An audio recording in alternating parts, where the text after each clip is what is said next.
Halo semuanya, malam ini temenin dulu Bami untuk menghias satu pempek tumpeng yang barangkali nanti bisa jadi inspirasi untuk ide jualan bunda semuanya ya.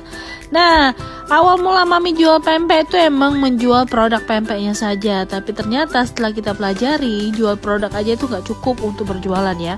Kita harus punya inovasi sehingga produk yang kita jual itu walaupun jenisnya satu pempek, tapi tetap bisa kembangkan untuk jenis turunan-turunan pempek. Nah, di sini Mami contoh ini, salah satunya yaitu tumpeng pempek ini ya.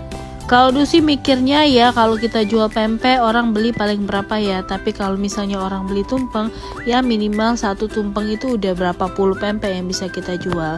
Ya jadilah ide pempek tumpeng ini mulai berkembang.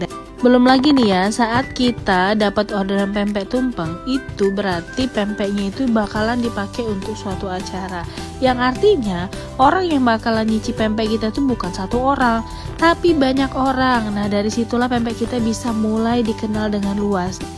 Mulai banyak juga orderan masuk, karena ya dulu aku pernah nyicip deh tumpeng kamu dari acaranya si A, si B.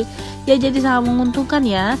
Nah, bagi bunda-bunda yang juga punya usaha, coba dipikirin produk turunannya yang bisa dikembangkan seperti ini. Semoga bermanfaat. Terima kasih.